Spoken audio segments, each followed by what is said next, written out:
Civil service പരീക്ഷയിൽ 57ാം rank നേടിയാണ് ശ്രീജ നമ്മുടെ അഭിമാനമായി മാറിയത്.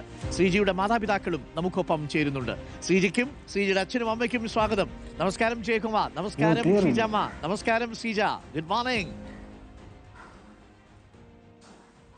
Good morning sir. നമസ്കാരം. നമസ്കാരം.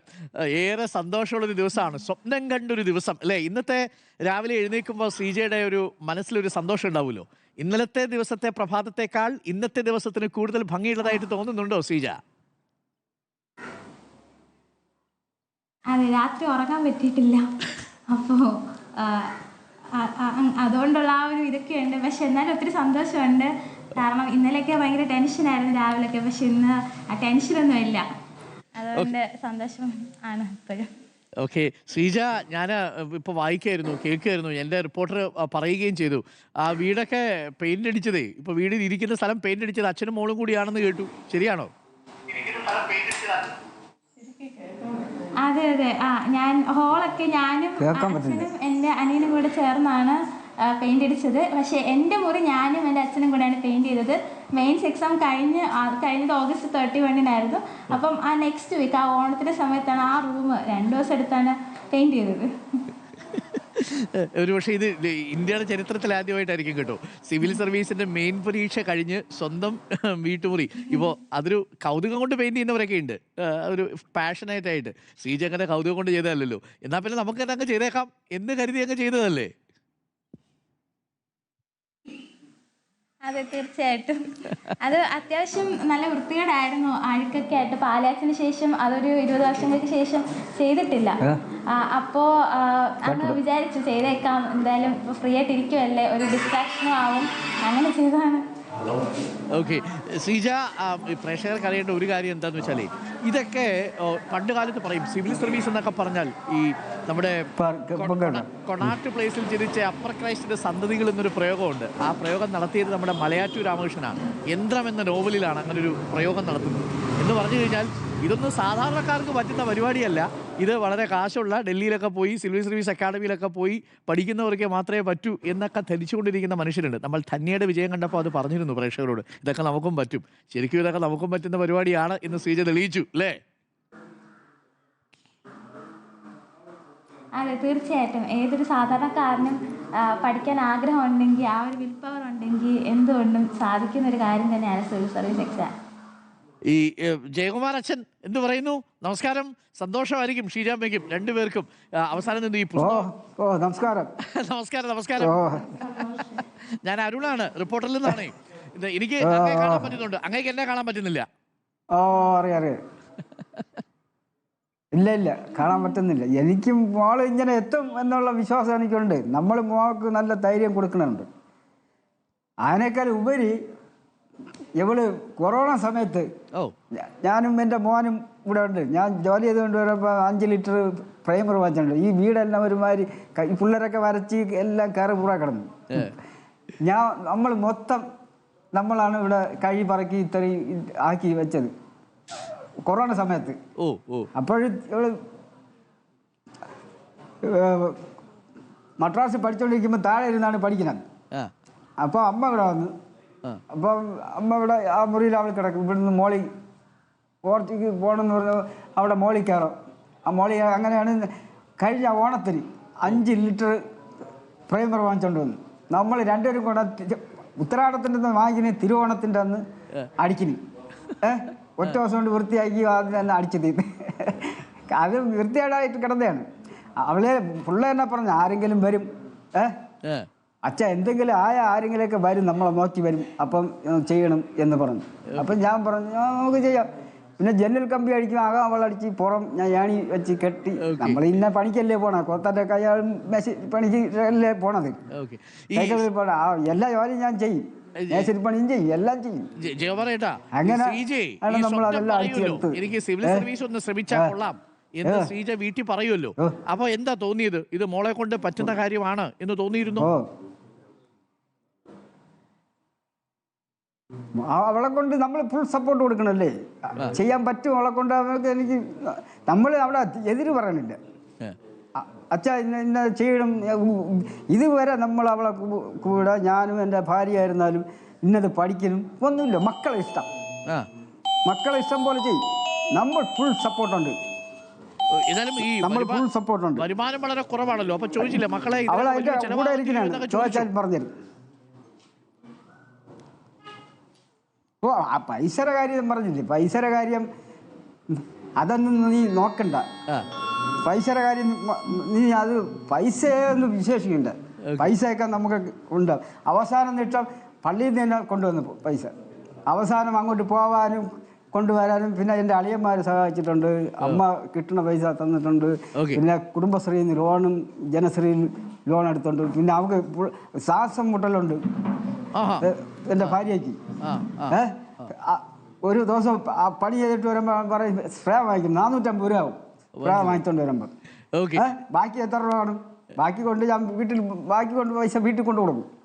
പിന്നെ അങ്ങനെയൊക്കെയാണ് ഇതുവരെ എത്തിയത്. ദൈവമാണ് ഇത്. തീർച്ചയായിട്ടും ദൈവം മാത്രമല്ല, ശ്രീജയുടെ ആത്മവിശ്വാസം തന്നെയാണ്. അതിനകത്ത് സംശയം.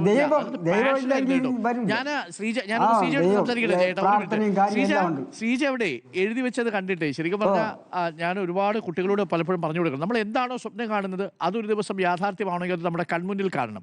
ശ്രീജ അവിടെ IFS എഴുതി വെച്ചു അല്ലേ, വീട്ടിലകത്ത് ഒട്ടിച്ചു വെച്ചു ശ്രീജ IFS. എന്നത്തേക്ക് ഇത് സാധ്യമാവുന്ന കരുതിയത് ശ്രീജ? സാർ ഞാൻ അതും എഴുതി വെച്ചിട്ടുണ്ടായിരുന്നു. ഞാൻ ജീവിതത്തിൽ ഒറ്റ പ്രാവശ്യം സിവിൽ സർവീസസ് എക്സാം എഴുതുള്ളൂ. 2025-26 ഞാൻ എഴുതും, ഞാൻ IFS കൊണ്ട് തന്നെ വരുമെന്ന് അതും ഞാൻ എഴുതി വെച്ചിട്ടുണ്ടായിരുന്നു. മെയ് 2024 തന്നെ ഞാൻ എഴുതി വെച്ചിട്ടുണ്ടായിരുന്നു.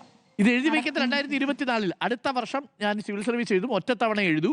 ഇനി ആ തവണ കിട്ടിയില്ലെങ്കിൽ പിന്നെ സിവിൽ സർവീസിലേക്കില്ല, അതായിരുന്നോ തീരുമാനം?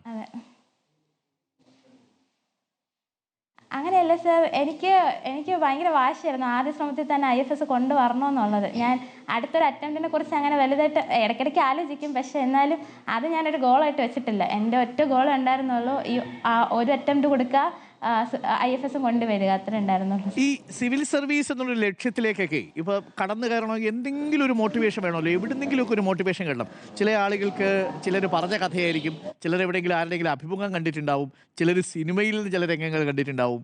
അതല്ല, ചില ആളുകൾ കുറച്ചുകൂടി ആലോചിച്ചിരിക്കുന്ന കരിയറിലൊക്കെ ക്ലാസ്സിലൊക്കെ പോയിരുന്ന് കിട്ടിയിട്ടുണ്ടാവും. ശ്രീജയ്ക്ക് ഐഡിയ എവിടെ നിന്നാണ് കിട്ടിയത് എന്നാൽ സിവിൽ സർവീസ് ഒന്ന് ശ്രമിക്കാം? സർ സത്യം പറഞ്ഞാൽ നമ്മുടെ ഹരിത മാം ഓൾ ഇന്ത്യ റാങ്ക് 1 മേടിച്ച ഇയർ ഞാൻ 7th സ്റ്റാൻഡേർഡിൽ പഠിക്കുമായിരുന്നു. അപ്പം അന്നത് വലിയ വാർത്തയായിരുന്നു. അന്നാണ് ഞാൻ ആദ്യമായിട്ട് എക്സാമിനെ കുറിച്ച് അറിയുന്നത്. എൻ്റെ അമ്മയുടെ അടുത്ത് ചോദിച്ച അമ്മ എനിക്ക് പറഞ്ഞു തന്നു. അന്ന് മുതലേ ഈ സ്വപ്നം എൻ്റെ മനസ്സിലുണ്ട്. പിന്നെ പതിയെ പതിയെ ഒത്തിരി ആൾക്കാർ എൻ്റെ അടുത്ത് ഇതിനെക്കുറിച്ചൊക്കെ പറയാൻ തുടങ്ങി. പിന്നെ കോളേജായി, അപ്പം എല്ലായിടത്തുനിന്നും കുറേ ഐഡിയ ഒക്കെ കിട്ടി വന്നപ്പോഴത്തേക്കും ഓക്കെ, ഇന്ത്യയിലെ ഓരോ വലിയ പരീക്ഷയാണിത്, നമ്മുടെ രാജ്യത്തിലെ ആൾക്കാരെ സേവിക്കാൻ ഒരു വലിയ ഓപ്പർച്യൂണിറ്റിയാണ് ഈ കരിയർ എന്നൊക്കെ എനിക്ക് മനസ്സിലായപ്പോഴത്തേക്കും ഞാൻ പിന്നെ തീരുമാനിച്ചങ്ങ് ഇറങ്ങുമായിരുന്നു. ശ്രീജയുടെ മനസ്സിലെ എപ്പോഴും കൂടെ ഈ പരീക്ഷ എഴുതാൻ പോകുമ്പോഴും അതിൻ്റെ തയ്യാറെടുപ്പൊക്കെ നടത്തുന്ന സമയത്തും എന്തെങ്കിലും വാചകങ്ങൾ മനസ്സിലുണ്ടായിരുന്നു? അതായത് ഐ വിൽ വിൻ, അല്ലെങ്കിൽ എന്താണ് പറയുന്നത്, ഓൾ ഈസ് വെൽ എന്നൊക്കെ പറയുന്ന പോലെ ശ്രീജ IFS എന്ന പേരിലേക്ക് എത്താനുള്ള യാത്രയിൽ കൂടെ ഉണ്ടായിരുന്ന ആരുടെയെങ്കിലും മോട്ടിവേഷൻ വാചകങ്ങളോ ആരുടെയെങ്കിലും ഒരു പ്രോത്സാഹനമോ മനസ്സിലുള്ളിലുണ്ടോ? ആരെങ്കിലും പറഞ്ഞ വാക്കുകൾ, നിന്നെ കൊണ്ട് പറ്റും മോളെ എന്നൊക്കെ പറയുന്ന പോലെ? അങ്ങനെ എനിക്ക് പറയാൻ ഇല്ല. പക്ഷെ ഞാൻ വായിച്ച ഒരു ബുക്കിൽ, അതായത് ജൊനാസിൻ്റെ 100 Year Man Who Jumped Out of the Window എന്നൊരു ബുക്കുണ്ട്. കറക്റ്റായിട്ട് ടൈറ്റിൽ എനിക്ക് ഓർമ്മ വരുന്നില്ല. അപ്പം ആ ബുക്കിൽ ഇങ്ങനെയുണ്ട്, things are what ever they are and what ever happens. ഞാൻ ആ ഒരു വാചകം കൃത്യമായിട്ട് പറയുവാണെങ്കിൽ അതെനിക്ക് ഓർമ്മ കിട്ടുന്നില്ല, പക്ഷേ എസൻസ് ഇതാണ്. അപ്പോൾ അതെപ്പോഴും എൻ്റെ മനസ്സിലുണ്ടായിരുന്നു. ലൈക്ക് സംഭവിക്കാനുള്ളത് സംഭവിക്കും, എനിക്ക് ചെയ്യാൻ പറ്റുന്ന ചെയ്യുക, അത്രേ ഉള്ളൂ. അതിൽ കൂടുതൽ മറുത്തൊന്നും ഇല്ല. പക്ഷേ ഇതൊക്കെ ഞാൻ പറയുമെങ്കിലും എനിക്ക് ടെൻഷനൊക്കെ ഉള്ള ആളാണ്, ഓവർത്തിങ്ങൊക്കെ ഉള്ള ആളാണ്. പക്ഷേ ഈ ഒരു റിയാലിറ്റി എപ്പോഴും എൻ്റെ മനസ്സിലുണ്ടായിരുന്നു എന്ന് പറയാം. ഈ സിവിൽ സർവീസിന്റെ പരീക്ഷ എഴുതി കഴിഞ്ഞിട്ട് അമ്മയുടെ അടുത്ത് ഈ കാര്യം പറയുമല്ലോ, പരീക്ഷയൊക്കെ എഴുതാൻ പോവാണ്, സിവിൽ സർവീസിലേക്ക് പോവാണെന്ന് പറഞ്ഞപ്പോൾ അമ്മയുടെ ആദ്യത്തെ പ്രതികരണം എന്തായിരുന്നു? ഷീജമ്മയുടെ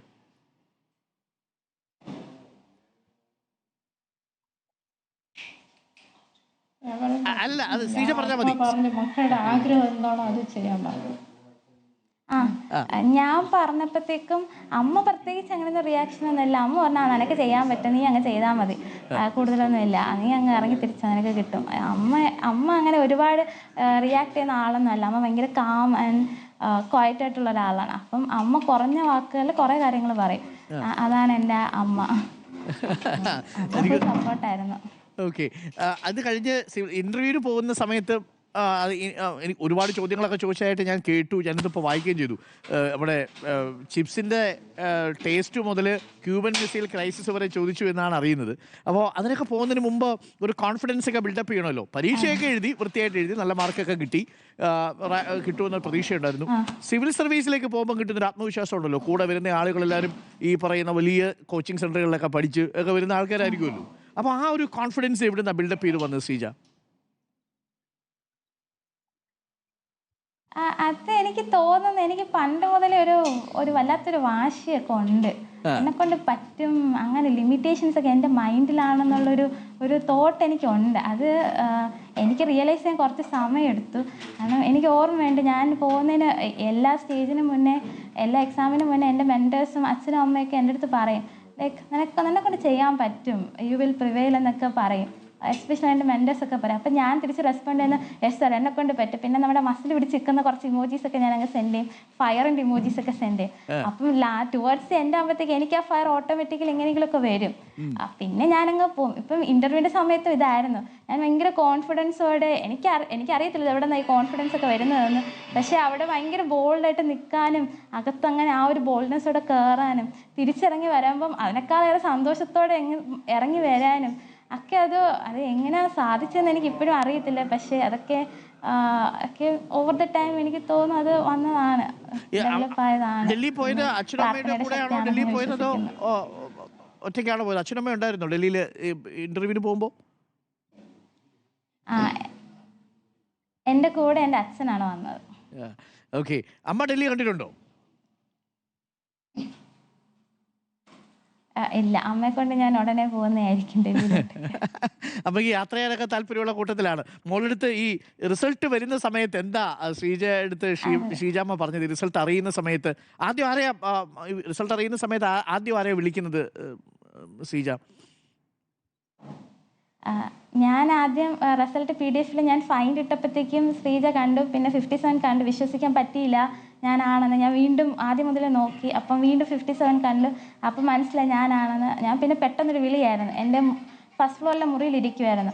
അത് കേട്ട് പേടിച്ച് അച്ഛനും അമ്മയും കൂടെ വന്നു. അപ്പോഴത്തേക്കും ഞാൻ കുറച്ച് വിളിയും ബഹളമൊക്കെ ആയി. രണ്ടുപേരും കൂടെ എന്നെ ചേർത്ത് എന്നിട്ട് പറഞ്ഞു, ആ മോളെ നീ ഡിസേർവ് ചെയ്യുന്നുണ്ട്, നിനക്ക് കിട്ടാനുള്ളത് നിന്റെ അധ്വാനത്തിന്റെ ഫലം നിനക്ക് കിട്ടി. കുറച്ച് സമയം എടുത്ത് സെറ്റിലായി. ഷീജമ്മ, ഈ വിളി കേട്ട സമയത്ത് എന്താ വിചാരിച്ചത്? കൊച്ചിനെന്തോ പറ്റിയെന്നാണോ ആദ്യം കരുതിയത്? അതെ അതെ. എന്തുവായിരുന്നു വിളി? എന്റെ അമ്മോ എന്നാണോ വിളിച്ചത്? അതെ. ശരിക്കും ഇന്നലെ രാവിലെ എഴുന്നേൽക്കുമ്പോൾ ഇങ്ങനെ പ്രതീക്ഷിച്ചിരുന്നോ ജയമ്മ മോളിങ്ങനെ ഒരു സന്തോഷം കൊണ്ടുവരും എന്നും? അതെ, പ്രതീക്ഷിച്ചിരുന്നു. Okay okay. അപ്പം അമ്മയെ ഉടനെ ഡൽഹിയിലേക്ക് കൊണ്ടുപോകാനാണ് പ്ലാൻ എന്നാണ് അറിഞ്ഞത്. IFSലേക്കാണ് വന്നത്. ഒറ്റ കാര്യം കൂടി ചോദിച്ച് ഞാൻ അവസാനിപ്പിക്കാം. ഈ ഇന്റർവ്യൂവിൽ പോകുന്ന സമയത്ത് ഏറ്റവും ബുദ്ധിമുട്ടേറിയ ചോദ്യം എന്തായിരുന്നു ശ്രീജയ്ക്ക്? എനിക്ക് സത്യം പറഞ്ഞാൽ എനിക്ക് ഓർത്തെടുക്കാൻ പറ്റുന്നില്ല. ഞാൻ ശരിക്കും പറഞ്ഞാൽ ഐ ഡോണ്ട് നോ, 2-3 ചോദ്യങ്ങൾക്കൊക്കെ പറഞ്ഞു. പക്ഷെ അതെനിക്ക് വലിയ ഇമ്പാക്റ്റ് ഒന്നും ഉണ്ടാക്കിയില്ല. കാരണം ഭയങ്കര ഒരു എൻജോയബിൾ ആയിട്ടുള്ളൊരു കോൺവെർസേഷൻ ആയിരുന്നു. പക്ഷെ എനിക്ക് ഏറ്റവും ഇഷ്ടപ്പെട്ട ക്വസ്റ്റ്യൻ എന്ന് പറയുന്നത്, എൻ്റെ അടുത്ത് ഒരു മെമ്പർ പറഞ്ഞു, imagine yourself as a Indian representative in the UN and consider all of us as delegates and state India's case for P5. അപ്പം എനിക്ക് എങ്ങനെയാ അവിടുത്തെ ഓണറോഫിക്സ് അതൊന്നും എനിക്ക് വലിയ പിടിയില്ല. ഞാൻ ആ സമയത്ത് പെട്ടെന്ന് ഒരു മൊമെൻ്റ് എടുത്തു. എന്നിട്ട് ഞാൻ ഡിയർ ഡെലഗേറ്റ്സ് എന്നൊക്കെ പറഞ്ഞ് തുടങ്ങി. അപ്പം ആ സമയത്ത് എനിക്കൊരു എനർജി ഷിഫ്റ്റ് പിന്നീട് എനിക്ക് മനസ്സിലായി. ആ സമയത്ത് അതുവരെ ഉണ്ടായിരുന്ന ഞാനല്ലായിരുന്നു. ബോൾഡ് ആൻഡ് സ്റ്റേൺ ആയിട്ടൊരു വോയിസ് എനിക്ക് ഉണ്ടായിരുന്നു. അങ്ങനെ ആ ക്വസ്റ്റ്യൻ എനിക്കൊന്നൊരു ഗെയിം ചേഞ്ചർ ആയെന്ന് തന്നെയാണ് എൻ്റെ ഒരു അനുമാനം. ഓക്കെ. എത്ര മണിക്കൂർ വായിക്കുമായിരുന്നു ശ്രീജ? ഒരുപാട് പുസ്തകങ്ങളൊക്കെ കണ്ടു ഷെൽഫിൽ. എനിക്ക് സമയം കിട്ടുമ്പോഴൊക്കെ ഞാൻ എന്തെങ്കിലുമൊക്കെ വായിക്കാൻ ശ്രമിക്കാറുണ്ട്. എനിക്ക് വായന ഇഷ്ടമുള്ള ഒരാളാണ്. ഈ കിട്ടുന്ന പൈസ മുഴുവൻ പുസ്തകത്തിന് കൊടുക്കുന്ന സമയത്ത് അമ്മ എന്തോ പറഞ്ഞതായിട്ട് ഇന്നലെ ഒരു പ്രതികരണം കേട്ടായിരുന്നു. അതെ, അമ്മ ചോദിക്കും കിട്ടുന്ന പൈസയൊക്കെ സേവ് ചെയ്ത് വെച്ചുകൂടെ, നീ എന്തിനാ ബുക്സൊക്കെ വായിക്കുന്നത്, ഉള്ളതൊക്കെ വായിച്ച് തീർക്കുന്നൊക്കെ പറയും. പിന്നെ ഞാൻ മേടിക്കുമ്പോൾ അമ്മയ്ക്ക് ഒരു എക്സൈറ്റ്മെൻറ്റ്, ആ പുതിയ ബുക്ക് വന്നല്ലോ, അവളിരുന്ന് വായിക്കട്ടെ, ചുമ്മാ സമയം കളയുന്നില്ലല്ലോ എന്നൊരു ഇതായിരുന്നു. അമ്മ ഏതുവരെ പഠിച്ചിട്ടുണ്ട് ശ്രീജ? അമ്മ MA ഹിസ്റ്ററി കഴിഞ്ഞ ആളാണ്. ഓക്കെ.